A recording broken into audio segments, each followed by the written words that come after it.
There's been a lot of noise online lately claiming that Glocks are being banned in California. Some posts say it's already happening, others say it's coming in 2026, and a lot of people are understandably confused about what's real, what's exaggerated, and what hasn't actually changed at all. So in this video, we're slowing things down and breaking this apart clearly. What is California actually doing with handgun laws? Where do Glock pistols fit into that framework?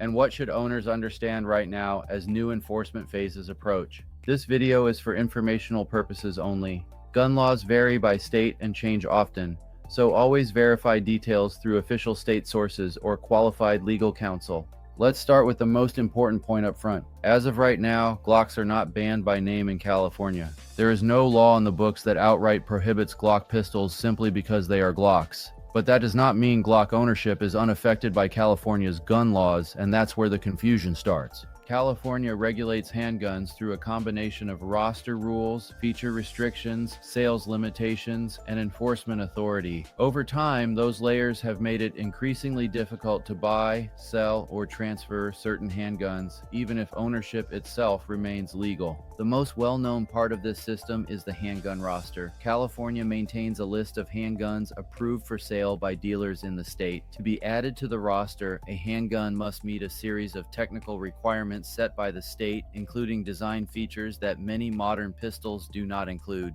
Because of that, most newer Glock models are not on the roster. That doesn't mean they're illegal to own. It means licensed dealers generally can't sell them as new retail firearms to the general public. That's an important distinction. A lot of people hear "not on the roster" and assume banned, but under California law, those are not the same thing. Where things begin to shift in 2026 is not with brand bans, but with expanded enforcement authority and evolving interpretations of existing statutes. California has passed measures that give the Attorney General broader discretion to determine which firearms may be restricted based on design characteristics and potential modification concerns. While these measures are not Glock specific, they raise questions about how semi-automatic pistols are evaluated going forward. One of the key issues involves the state's focus on firearms it believes could be altered to fire automatically, even if no modification has occurred. Under this framework, the concern is not necessarily what a pistol is doing, but what the state believes it could be capable of under certain circumstances.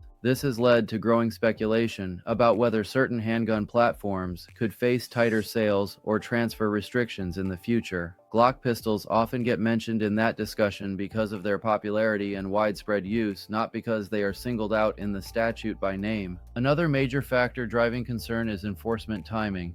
Several California firearm laws already exist, but 2026 marks a period when enforcement funding, audits, and compliance checks increase significantly. That matters because many people have legally owned firearms for years under older rules and assume nothing has changed. In reality, enforcement priorities can shift even when statutes stay largely the same. For Glock owners, the most immediate impact continues to center on transactions, not possession. Selling, transferring, or acquiring certain models inside California is where most legal issues arise, especially if the firearm is not roster approved or if the transfer doesn't meet specific exemptions. Travel and relocation can also create complications. Firearms that are legal to own in one state may be subject to additional restrictions once brought into California, depending on configuration, magazine capacity, and compliance features. That's why a lot of the fear online comes from partial information.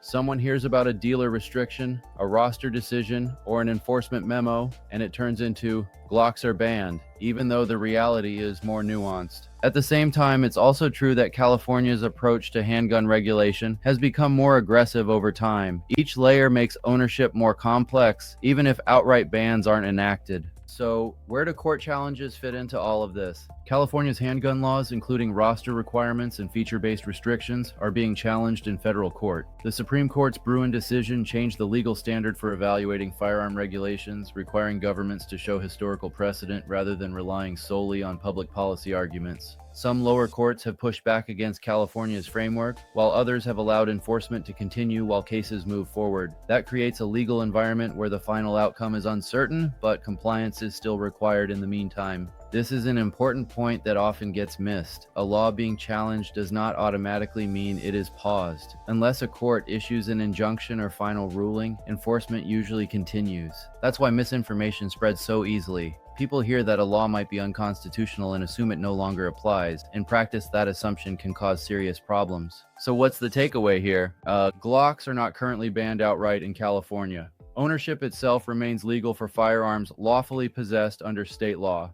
However, purchasing, selling, transferring, or importing Glock pistols is tightly regulated and subject to evolving enforcement priorities. The bigger trend isn't a single ban. It's a gradual tightening of rules, expanded discretion for regulators, and increased enforcement activity, all of which can affect Glock owners without a headline-grabbing announcement. As 2026 approaches, the most important thing for firearm owners in California is awareness. Understanding how roster rules, transfer laws, and enforcement practices interact matters more than reacting to viral claims online. Here on 2A Freedom, we focus on separating legal reality from speculation. We track firearm laws, court cases, and enforcement changes as they actually happen, so you're not relying on rumors or incomplete information. If you want clear updates as California's gun laws continue to evolve, consider subscribing. When the law changes, clarity matters. Stay informed, stay aware, and I'll see you in the next update.